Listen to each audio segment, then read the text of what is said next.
Muy bien, yo sé que estamos celebrando, recordando lo que el Señor Jesucristo ha hecho por nosotros. Estamos recordando su muerte, su resurrección. Y es muy probable que la mayoría en esta mañana están pensando, bueno, vamos a tener un sermón acorde al tema que estamos recordando en esta mañana. Pero déjame decirte que no va a ser así en esta mañana, así que desde ya te pido perdón, disculpas, pero no es lo que vamos a compartir en esta mañana. Hace un tiempo el Señor ya había puesto en mi corazón el comenzar con una serie de sermones acerca de la iglesia, una serie que he llamado Una Iglesia Viva, y vamos a comenzar con esto en esta mañana. Una Iglesia Viva se llama la serie que vamos a estar viendo. Vamos a estar basándonos en el libro de Hechos para compartir esta serie. No vamos a ir en el libro de Hechos verso a verso, texto a texto, sino que vamos a ir tomando algunas verdades del libro de Hechos, pero el libro de Hechos es el segundo relato de Lucas que de alguna manera trata los hechos de los apóstoles en la iglesia y por la iglesia. Este relato de Lucas nos ayuda a ver qué es lo que la iglesia apostólica creía y practicaba en sus comienzos, lo cual eso debiera ser para nosotros una guía a seguir. El título del sermón para esta mañana es La esperanza de una iglesia viva. La esperanza de una iglesia viva. Y uno puede preguntarse, a ver, ¿por qué una serie sobre la iglesia? ¿Por qué una serie sobre la iglesia? Y sin duda que necesitamos reconocer la importancia que tiene la iglesia para Dios. La importancia que tiene la iglesia para Dios. Cuando hablamos de la iglesia estamos hablando de algo demasiado importante para Dios. La iglesia es ese grupo de personas pecadoras que han sido redimidas por la sangre del Cordero. Dice la Escritura que Él las redimió para sí mismo. Así que Dios da tal valor a la iglesia que Él compró la iglesia con la sangre de su Hijo Jesucristo, ¿sí? Cristo pagó el precio por la iglesia, pagó el precio con sufrimiento. Así que Dios da tanto valor a la iglesia que ha dado la vida de su Hijo. Cristo se ha dado a sí mismo por la iglesia. Un texto que no vamos a buscar en esta mañana, pero Efesios 5, 25 al 27, habla de lo que Cristo ha hecho por la iglesia y lo que Cristo hará por la iglesia y menciona 5 verdades. Dice que Cristo amó a la iglesia, número 1, se entregó a sí mismo por ella, la santificó, la purificó a fin de presentarla a sí mismo como una iglesia gloriosa y sin mancha. Esto es lo que Él hace por la iglesia, el valor que la iglesia tiene para Cristo necesitamos tener en mente. Dios da valor a la iglesia porque es la prometida del Cordero. Es la prometida del Cordero y será la esposa del Cordero, Cristo, el esposo de la iglesia. Un día allá en el cielo se celebrarán las bodas de la iglesia y el Cordero está anhelando ese tiempo de boda. Y la iglesia debiera estar anhelando también ese tiempo de celebración con el Cordero. Al leer los capítulos 1 y 2 del libro de Hechos podemos ver claramente que hay una iglesia llena de esperanza. Capítulo 1 y 2 de Hechos, obviamente no los vamos a leer, pero hay una iglesia llena de esperanza. Encontramos en los capítulos 1 y 2 eventos importantes los cuales la iglesia debiera esperar. 2 eventos importantes los cuales la iglesia debería esperar. En primer lugar, vamos a leer 3 versículos, Hechos 1, 9 al 11. Y esto habla del retorno de Cristo por su iglesia. Hechos 1, 9 al 11, comenzamos leyendo. Dice, y habiendo dicho estas cosas, y esto habla de la ascensión del Señor Jesucristo, habiendo dicho estas cosas, viéndolo ellos, fue alzado y le recibió una nube que le ocultó de sus ojos. Y estando ellos con los ojos puestos en el cielo, entre tanto que él se iba, aquí se pusieron junto a ellos 2 varones con vestiduras blancas, los cuales también les dijeron, varones galileos, ¿por qué estás mirando al cielo? Este mismo Jesús que ha sido tomado de vosotros al cielo, así vendrá como le habéis visto ir. Ahora estos varones le están recordando a los discípulos sobre la promesa de que Cristo volvería. Ellos están mirando a Cristo, viéndole ascender. Ellos les dicen, ¿por qué están mirando al cielo? ¿Sí? El mismo Jesús que ha sido tomado de vosotros al cielo, así volverá como le habéis visto ir. Esto que le está recordando no es otra cosa más que la promesa que hizo el Señor Jesucristo en Juan 14, 1 al 3. El Señor Jesucristo hizo la promesa de que Él volvería por la iglesia en Juan capítulo 14, versículo 1 al 3. El Señor Jesucristo dijo, no se turbe vuestro corazón, creéis en Dios, creed también en mí. Si así no fuera, os lo hubiera dicho, voy pues a preparar lugar para vosotros. ¿Sí? En la casa de mi Padre muchas moradas hay, voy pues a preparar lugar para vosotros. Si así no fuera, os lo hubiera dicho. ¿Sí? Vendré otra vez, os tomaré a mí mismo para que donde yo esté, vosotros también estéis. Es la promesa de Cristo para su iglesia.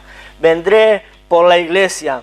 Así que la iglesia, aquí en sus comienzos, ellos tenían una esperanza por la venida de Cristo y su reunión con Él. Y hay muchos pasajes en las Escrituras hablando de este tema, la venida del Señor. Ellos también esperaban por la manifestación del Espíritu Santo. ¿Sí? Podemos leer ahí Hechos 1 y 2. ¿Sí? Esperaban por la manifestación del Espíritu Santo. También otra promesa que habían recibido del Señor Jesucristo. Ellos tenían la esperanza de la llenura del Espíritu Santo. Sin duda otra manera de estar o caminar en la presencia del Señor. En Hechos 1:4 dice, y estando juntos les mandó que no se fueran de Jerusalén, sino que esperasen la promesa del Padre, la cual les dijo, oísteis de mí. La promesa que habían oído del Señor Jesucristo allí en Lucas 24:49, Él les dijo, quedaos en Jerusalén hasta que seáis investidos de poder desde lo alto. El Señor Jesucristo diciéndole a los discípulos, es bueno que yo me vaya porque cuando yo me vaya vendrá el Consolador y Él os enseñará todas las cosas y Él os guiará a toda verdad. El Señor Jesucristo le hizo la promesa a la primera iglesia, allí en sus comienzos, de que Él ascendería a los cielos, pero que enviaría al Consolador. Así que ellos están esperando, no solamente por el regreso del Señor Jesucristo, sino ahora están esperando, ¿sí?, por la llenura, la manifestación del Espíritu Santo. Hay dos aspectos entonces que una iglesia verdadera, que una iglesia viva debiera esperar. Dos aspectos de la esperanza que una iglesia viva debiera tener, ¿sí? Esperanza por la llegada, la venida del Señor Jesucristo por su iglesia y una esperanza por tener la llenura, la guía completa del Espíritu Santo. Esperar es esperar confiadamente. Una iglesia viva ha de esperar confiadamente en la venida del Señor y debe aún esperar completamente por la llenura del Espíritu Santo. Nosotros sabemos y estamos conscientes de que en este mundo hay muchos con esperanza. Hay mucho con esperanza, pero ¿con esperanza en qué? En cosas superficiales, en cosas triviales, en cosas temporales, cosas sin sentido. O con esperanza en personas mortales que nada pueden hacer. Nosotros, sin embargo, tenemos algo mucho mejor. Tenemos algo mucho más grande, algo verdadero, algo genuino. Esperamos un evento único, ese tiempo en que nuestro Señor regresará a buscarnos. Como digo, este mundo está esperando por cosas temporales. Algunos están esperando progresar económicamente, otros están esperando obtener un aumento, otro esperará comprar un auto, otro esperará mejorar su casa. Son cosas que por ahí en sí mismas no tienen nada de malo, pero sí son malas si es lo único que vas a esperar, Es lamentable, es triste si eso es lo único que tú tienes para esperar. Como hijo de Dios, y acabo de decir, tenemos algo mucho más valioso, algo más importante, lo cual esperar, ¿sí? Y en ello debemos poner nuestro enfoque, en ello debemos poner nuestra mirada.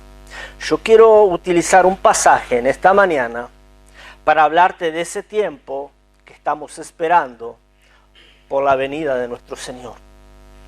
un pasaje en esta mañana que el Señor Jesucristo utiliza. Es una parábola. Una parábola es una revelación de algo celestial, ¿sí? Por medio de un ejemplo cotidiano, por medio de un ejemplo terrenal. El Señor Jesucristo utilizaba esto muchas veces. Y el pasaje que vamos a buscar ahora es Mateo capítulo 25.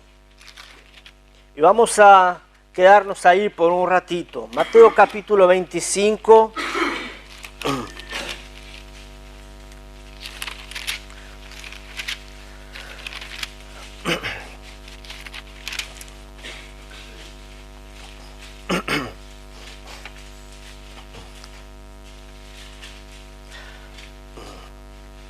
Vamos a leer acá en Mateo 25, desde el versículo 1, lo que conocemos como la parábola de las 10 vírgenes. Les pido que tengan paciencia, son 13 versículos. Vamos a tratar de hacerlo rápido, porque el tiempo avanza. Mucho no avanza, siguen siendo las 10 desde que empecé.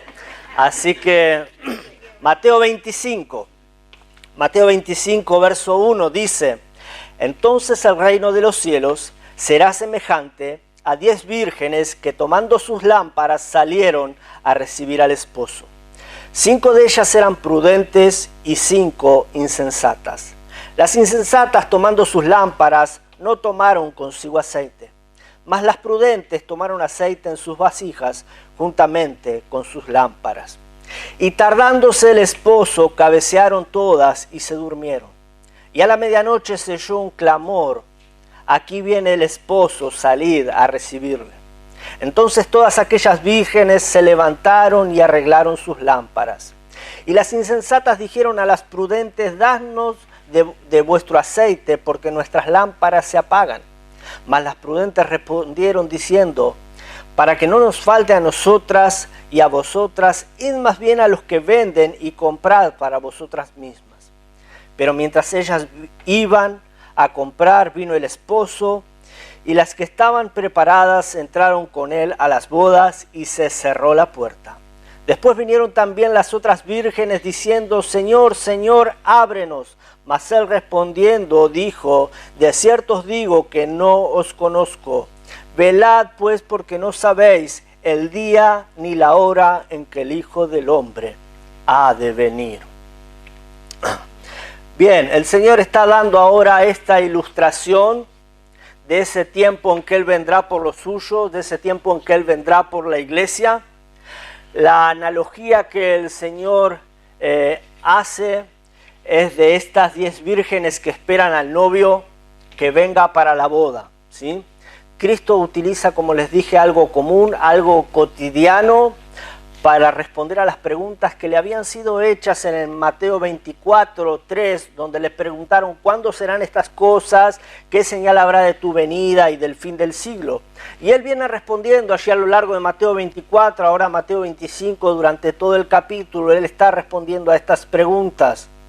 Ahora, para ayudarnos a entender un poco sobre este evento que el Señor acaba de relatar, es bueno que tengamos de alguna manera una idea de cómo ocurrían las cosas respecto al casamiento, respecto al noviazgo, porque lo que está hablando aquí es de una boda, la celebración de una boda. ¿Cómo ocurrían las cosas en aquel tiempo? ¿Cuál era la costumbre en el tiempo de Cristo? Lo primero que ocurría cuando una pareja quería casarse es que se establecía un pacto matrimonial. Un pacto matrimonial. Se negociaba primero que nada un precio por la novia. Y ese precio el novio tenía que pagarlo a la familia de la novia. Si quería casarse con ella, si quería tomarla por mujer, se establecía un precio y el novio debía pagar, ¿sí? Es decir, querés llevarla, tenés que pagar. Hoy es diferente, hoy llévala y si querés te pago para que te la lleves, pero antes era diferente, ¿sí? Antes era diferente.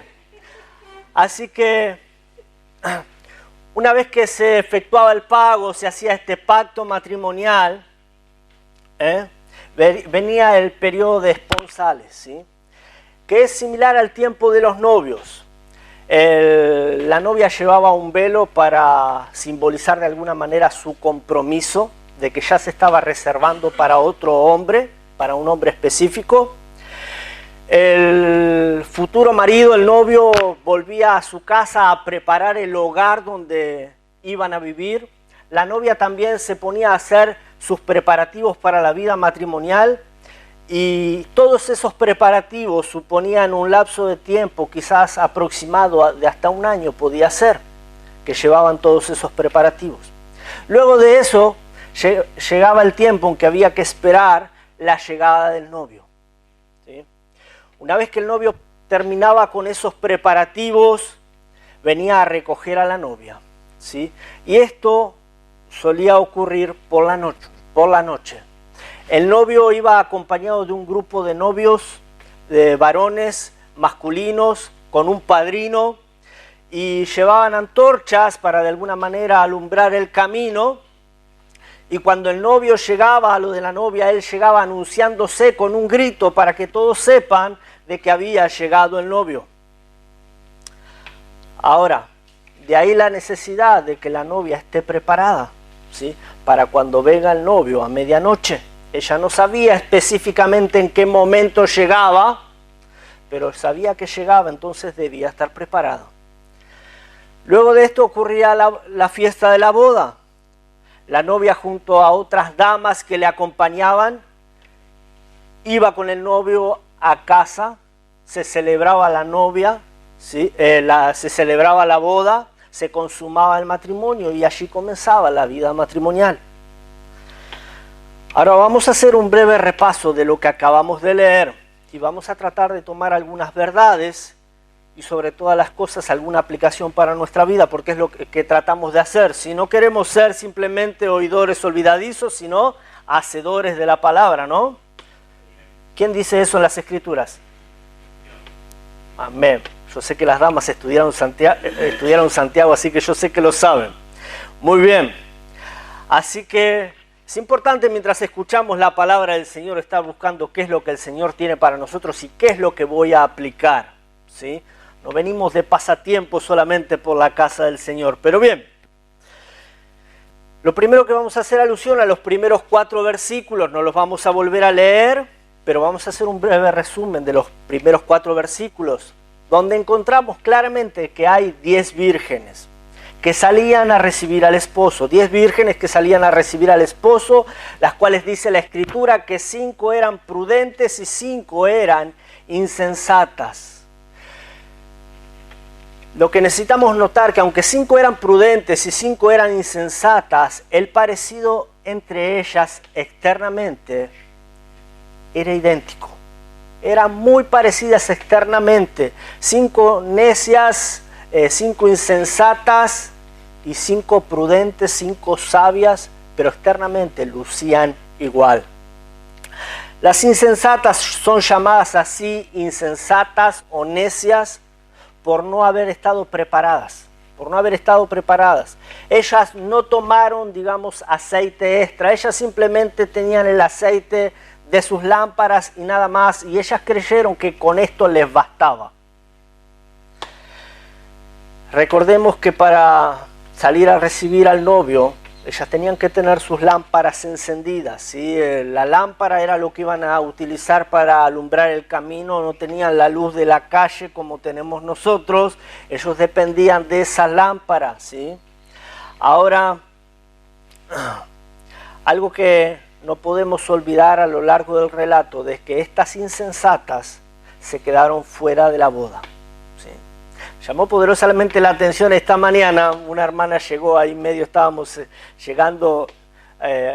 el tiempo de las canciones y una hermana llegó y la puerta estaba cerrada, no estaba cerrada del todo, estaba arrimada. Entonces yo me arrimé, le abrí, le dije que estaba abierto y me dijo, espero que cuando Cristo venga la puerta no esté cerrada, ¿sí? Pero quédese tranquilo que si usted conoce al Señor, conoce a Cristo, la puerta va a estar abierta para usted, ¿sí? No voy a dar nombres, pero estoy hablando de una persona que está acá adelante. Muy bien.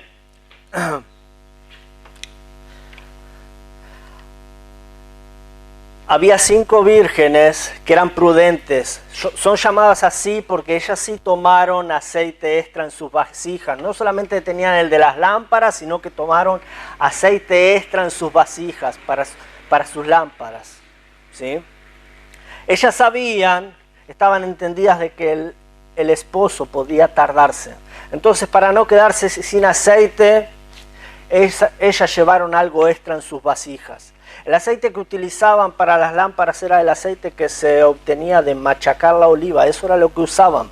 Así que ellas, las prudentes, habían tomado aceite extra.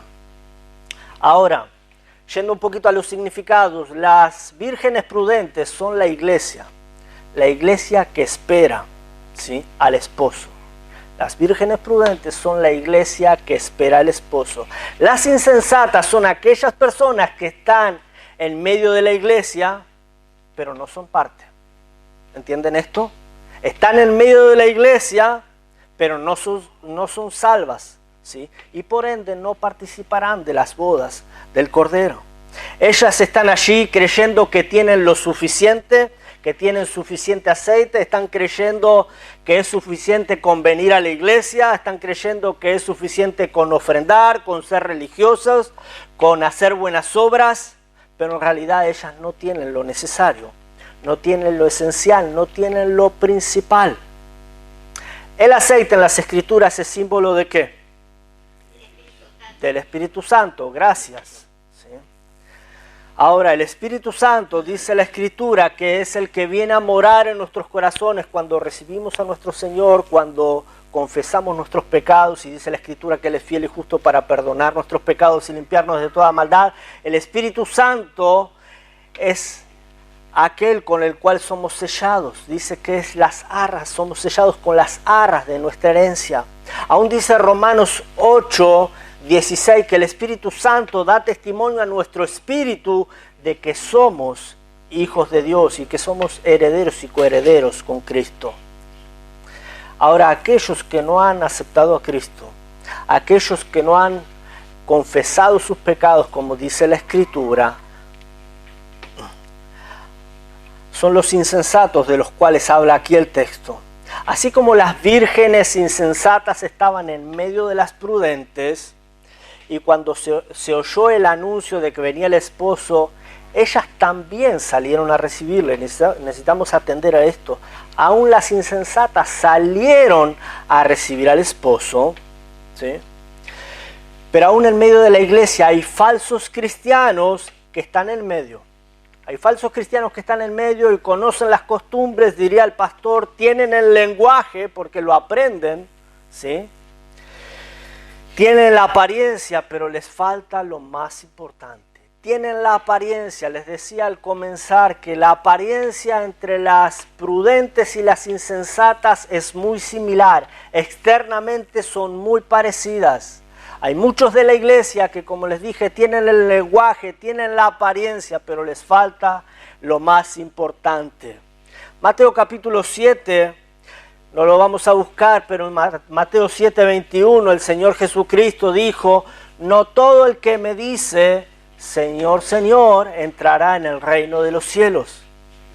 Hay muchos a los que tristemente el Señor un día les dirá, según Mateo 7:23, nunca os conocí, apartados de mí, hacedores de maldad. Hay muchos diciendo ser cristianos, hay muchos teniendo a Dios en la punta de su lengua, pero muy lejos de su corazón. Hay muchas iglesias que están llenas de esas personas, y la razón es que hay muchas iglesias que se están olvidando de predicar el perdón de pecados, el arrepentimiento de pecado, ¿sí?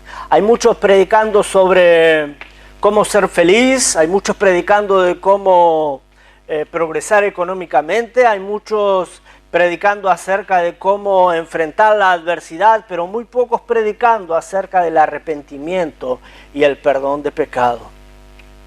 Y esa es la causa por la cual hay muchas iglesias que están llenas de personas que ni siquiera conocen a Cristo. Tienen la apariencia, tienen el lenguaje, pero les falta lo más importante.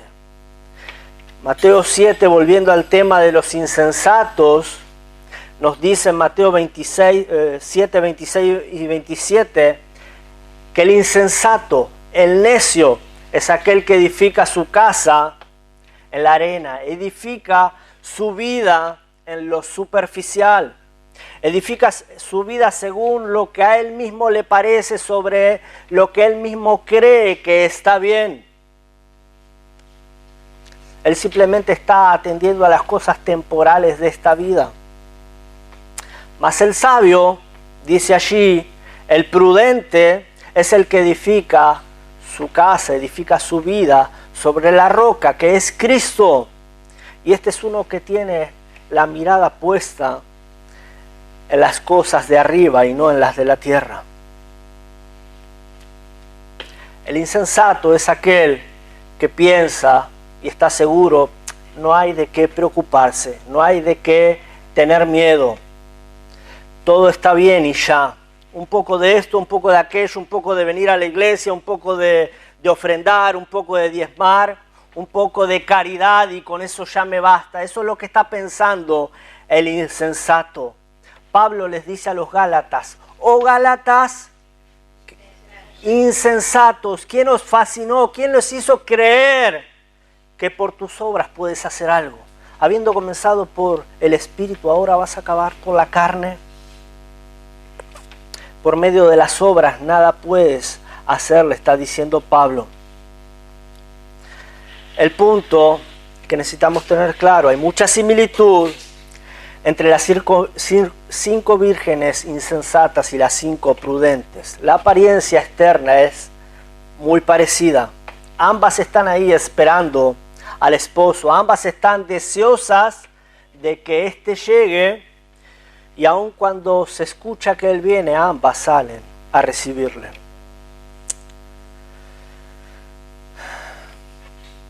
La apariencia de aquellos que están en la iglesia, la apariencia del verdadero creyente y del falso creyente, por fuera es muy similar. Y aún hay falsos cristianos leyendo la Biblia, hay falsos cristianos citando las Escrituras, el diablo mismo puede citar las Escrituras. La apariencia por fuera es la misma, lo que cambia, ¿qué es? Lo que hay adentro. Lo que cambia es lo que hay adentro. En 2 Timoteo 1, 3, 1 al 5, Pablo le dice a Timoteo que en los postreros tiempos habrán hombres que tendrán apariencia de piedad. Sí tendrán la apariencia, dice, pero negarán la eficacia de ella. Habrán personas que tendrán la apariencia. Mateo 7:15 dice, guardaos de los falsos profetas que vienen a vosotros con vestidos de oveja. Otros que tienen la apariencia, pero por dentro son otra cosa. Aún cuando hablábamos recién de las 2 edificaciones, un necio edificando y un sabio, un prudente edificando, y esas 2 edificaciones externamente son iguales. Tú puedes ver esas 2 edificaciones y son lo mismo, no hay diferencia. Pero ¿qué es lo que cambia? El cimiento es lo que cambia, lo que está allí escondido es lo que cambia, lo que hay adentro es lo que cambia. El primer llamado en esta mañana, hermanos, es a estar seguro de lo que hay adentro, a estar seguro de lo que hay adentro. Tú puedes tener la apariencia, puedes tener la tradición familiar, puedes tener el hábito, pero de nada te valen si no tienes realmente a Cristo. La pregunta es si tú tienes la plena seguridad, la plena certeza, la genuina seguridad de tener una conversión verdadera, de tener una relación personal con el Señor, de haberle conocido realmente. Porque si tú no tienes esta seguridad, ¿sí?, tú no necesitas salir de aquí adentro dudando. El Señor por algo te trajo aquí esta mañana y tú necesitas tener esa plena certeza de conocer a Cristo. Esa plena certeza de lo que hay adentro, de realmente tener a Cristo. Vamos a avanzar con el pasaje, los versículos 5 al 6 hablan del esposo que se está tardando. Comienza diciendo el verso 5, y tardándose el esposo. Tardándose el esposo. El esposo mencionado aquí, que viene a medianoche, sin que se sepa el horario específico, este simboliza a Cristo que viene por la iglesia, lo cual dice la Escritura que el día y la hora nadie lo sabe, sino solo el Padre que está en los cielos. Ahora, entre tanto que el esposo parece que se va tardando, ¿qué es lo que ha de hacer la iglesia? Esperar. ¿De qué manera ha de esperar la iglesia? La mejor manera para esperar es esperar unánime. Pudiéramos leer en Hechos capítulo 1 y capítulo 2 algunos textos que te voy a citar de cómo ellos esperaban. ¿De qué manera? Unánimes. La iglesia esperaba unánime. Dice Hechos 1:14 que ellos perseveraban unánimes. Hechos 2:1 dice cuando llegó el día de Pentecostés estaban todos unánimes, juntos. 2:44 dice que estaban juntos y tenían en común todas las cosas. 2:46 dice perseveraban unánimes cada día. Unánimes cada día. Y esto debiera ser para nosotros un ejemplo a seguir, un modelo a seguir. La verdad es que sabemos que es triste y desalentador esperar solo. Es triste y desalentador esperar solo. Tú estás en un pasillo de un hospital, estás esperando noticias de aquel familiar que está allí siendo atendido, que quizás está siendo intervenido, y tú estás allí esperando noticias y miras el reloj y parece que la hora no pasa más. Vas, vienes por el pasillo del hospital y las agujas no se mueven, ¿sí? Se hace interminable. Pero sin embargo hay 2 o 3 que están contigo y ya es diferente. Ya comienzan a charlar de esto y aquello, comienzan a animarte y ya es como que se hace más llevadero y la hora pasa más rápido. Tú y yo no tenemos la necesidad ni debemos esperar solo. Para eso nos tenemos unos a otros, para esperar unánimes por nuestro Señor. La iglesia es un cuerpo que ha de esperar unido la venida, la llegada del Señor. Unido es apoyándonos unos a otros, alentándonos unos a otros, edificándonos unos a otros hasta el tiempo en que el Señor venga. Que el Señor viene, eso estamos seguros. La pregunta es ¿cuándo ocurrirá ello? Porque parece que el esposo se está tardando. Bueno, cuando el Señor contestaba estas preguntas, allí en Mateo 24, en el 44 le dice: por tanto también vosotros estad preparados, porque el Hijo del Hombre vendrá en la hora que no pensáis. 24:42, velad porque no sabéis a qué hora ha de venir vuestro Señor. Y como les digo, hay muchos que están pensando que el esposo se está tardando demasiado, pero en verdad que no es tanto tiempo. Si tenemos en cuenta lo que Pedro dice en capítulo 3, versículo 8 al 9, donde dice: amados, no ignoréis esto, que para con el Señor un día es como 1000 años y 1000 años como un día. El Señor no retarda su promesa, según algunos la tienen por tardanza, sino que es paciente para con nosotros, no queriendo que nadie perezca, sino que todos procedan al arrepentimiento. El Señor no viene en su misericordia, aún no ha venido en su misericordia, esperando que nadie perezca, sino que todos tengan tiempo para el arrepentimiento. Pero no es tanto tiempo si pensamos que para el Señor un día es como 1000 años, 1000 años como un día. ¿Cuánto tiempo han pasado? Apenas 2 días. Si lo podemos mirar como lo miraría el Señor, sería de esta manera. No es tanto tiempo, y cuando esto ocurra será algo tan rápido. Será algo tan rápido, porque dice 1 Corintios capítulo 15, verso 52, en un momento, en un abrir y cerrar de ojos, a la final trompeta, porque se tocará la trompeta y los muertos serán resucitados incorruptibles y nosotros seremos transformados. En un abrir y cerrar de ojos, en un pestañear, y seremos transformados y estaremos con el Señor. Por tal razón de que será tan de repente, de que será tan así en un abrir y cerrar de ojo, la iglesia, la novia prudente, debe estar alerta, debe estar preparada con su lámpara llena de aceite. Los versículos 6 al 7 dice que cuando se oyó que venía el esposo, ellas se levantaron y arreglaron sus lámparas. Cuando supieron que venía el esposo, cuando se escuchó ese grito con el que se anunciaba el esposo, ellas se levantaron rápido y comenzaron a arreglar sus lámparas.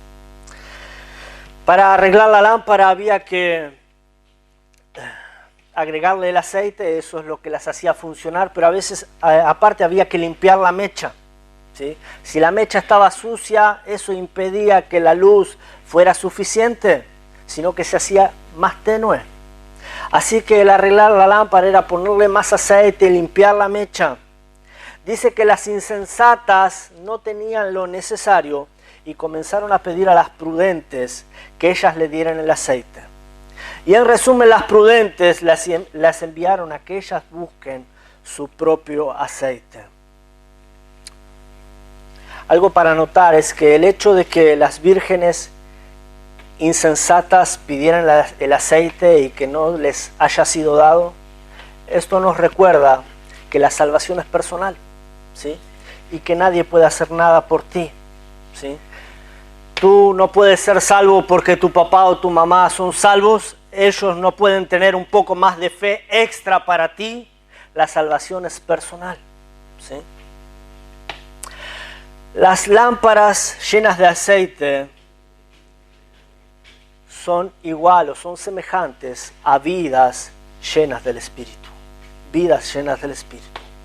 Vidas que dicen, yo quiero más de la guía del Señor. Vidas que dicen, yo quiero más de la dirección del Señor, yo quiero más de su control en mi vida. Y yo no quiero quedarme corto. Yo no quiero que me falte. Yo no quiero tener una vida que simplemente alumbre un poco. No estamos diciendo que si nos quedamos cortos, corremos el riesgo de perder la salvación. No nos referimos a eso. Si tú realmente has conocido a Cristo, has puesto tu fe en Él, Cristo ha cambiado tu vida ha dado un vuelco a 180 grados, ¿sí? Ahora dice la Escritura allí en Romanos 8, que nada nos puede separar del amor de Dios que es en Cristo Jesús, Señor nuestro. Nada nos puede separar del amor de Dios. Pero sí puede ser que a algunos cristianos les falte más aceite, que a algunos cristianos les falte algo más de la llenura del Espíritu Santo, que les falte algo más del ser guiados, del ser movidos por el Espíritu Santo.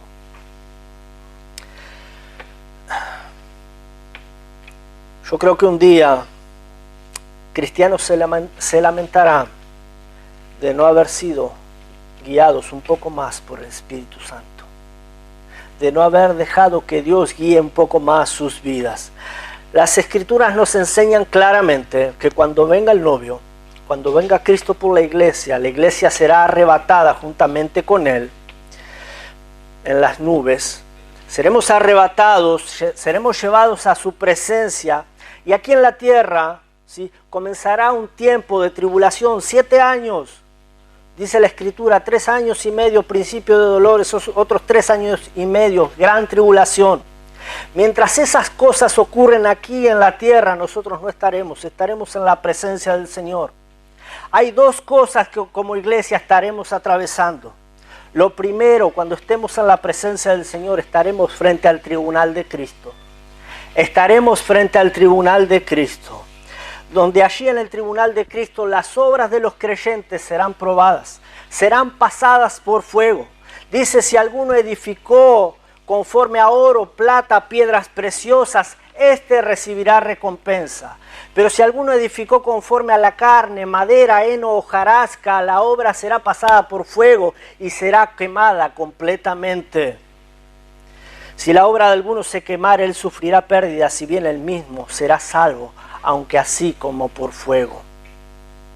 En verdad hay muchos que lamentarán la manera en que han vivido. Cristianos lamentarán la manera en que han vivido, el haber vivido conforme a la carne y no conforme al Espíritu. Y yo creo que ese es el tiempo del cual el pastor hablaba el otro día diciendo, va a haber un tiempo en que el Señor enjugará toda lágrima. Yo creo que muchos se lamentarán, causará llanto y Dios tendrá que enjugar nuestra lágrima. Seguido a estos eventos, seguido al tribunal de Cristo, será la cena de las bodas del Cordero. Un tiempo de fiesta y celebración con Cristo. El segundo llamado, hermano, en esta mañana es a poner en condiciones la lámpara. A poner en condiciones la lámpara. No hay manera de que uno pueda velar, no hay manera de que uno pueda estar adecuadamente preparado para recibir al Señor si no ha arreglado su lámpara, si su lámpara no está en condiciones, si no la ha limpiado, si no tiene el aceite suficiente. La pregunta es si tú quieres en esta mañana estar preparado para el encuentro con el Señor. Porque si tú quieres estar preparado para el encuentro con el Señor, puedes hacerlo, puedes estar preparados.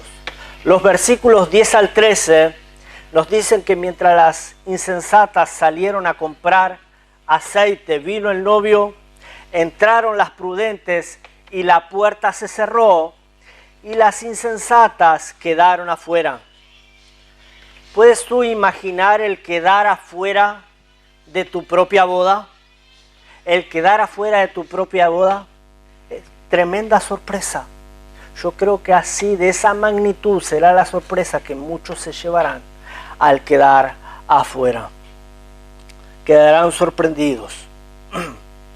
Podemos estar preparados para ese tiempo en que cuando Cristo venga, a fin no quedar afuera. Podemos prepararnos, estando seguros de nuestra salvación, si no le conocemos. Pero creyentes de años en el Señor, creyentes que ya tienes callos de agarrar tu Biblia, tú puedes limpiar tu lámpara, tú puedes preparar tu lámpara a fin de estar preparado para ese tiempo. Tú puedes quitar aquellas cosas que están estorbando, aquellas cosas que opacan la luz que hay en ti. Tú puedes preparar tu lámpara buscando más aceite, buscando más de la guía del Espíritu, más de la llenura del Espíritu Santo. Y tú no puedes caer en eso de creer que ya tienes lo suficiente. Porque no hay cosa más triste que pensar que hay cristianos que creen que tienen lo suficiente. Yo ya conozco al Señor, tengo la vida eterna asegurada y con eso tengo lo suficiente. Eso es lo que muchos están pensando y es triste. Están pensando, me basta con ir de vez en cuando a la iglesia, me basta con ponerme ofrenda, me basta con hacer un poco de esto y aquello y ya es lo suficiente. Eso no es suficiente. Cada persona, cada cristiano, cada hijo de Dios debiera estar dispuesto a ver lo que Dios puede hacer con una vida que se pone por completo en sus manos. Cada hijo de Dios debiera estar dispuesto a ver lo que Dios puede hacer con una vida que se deja guiar completamente por el Espíritu Santo. Déjame preguntarte en esta mañana, ¿realmente tú no anhelas más de la llenura, de la guía, de la dirección del Espíritu Santo? ¿Realmente vas a conformarte con ir al cielo y ya? ¿Con creer que tienes lo suficiente? Eso es triste. Yo sé que hay muchos que también están pensando y diciendo, en realidad yo quiero que el Señor me use, en realidad yo quiero que el Señor haga algo conmigo, yo quiero que el Señor me llene. Y a la vez el Señor está diciendo, yo quiero llenarte, pero el problema es que tú ya estás lleno. Porque hay cristianos que ya están llenos, pero están llenos de otras cosas. Cristianos llenos de la mentira, cristianos llenos del engaño, cristianos llenos de malos pensamientos, cristianos llenos de inmoralidad. Y Dios dice, yo no puedo llenarte porque tú ya estás lleno. Lo que Dios necesita es que nosotros nos vaciemos de esas cosas para que Él pueda llenarnos. Y la pregunta en esta mañana, ¿de qué estás lleno tú? ¿De qué estás lleno tú? ¿Qué es lo que hay adentro? Porque Dios quiere echar más aceite, pero la verdad es que tú tienes que hacerle lugar. Tienes que hacerle lugar. ¿En verdad no quisieras limpiar un poco más tu lámpara? ¿No quisieras tener una lámpara que alumbre más en medio de donde tú estás? Es desesperante y es triste tener una lámpara que en realidad no alumbra nada. Tú estás en medio de la oscuridad y no sirve para nada de tan pequeña luz que da. Como hijos de Dios somos llamados a hacer luz en este mundo de tinieblas, en este mundo de oscuridad, ¿sí? Y nos dice ahí Mateo 5, el Señor en el sermón, que la luz debe estar arriba del todo, iluminando bien fuerte, no abajo de la mesa. Hay cristianos que están así como apagados, conformes con lo suficiente.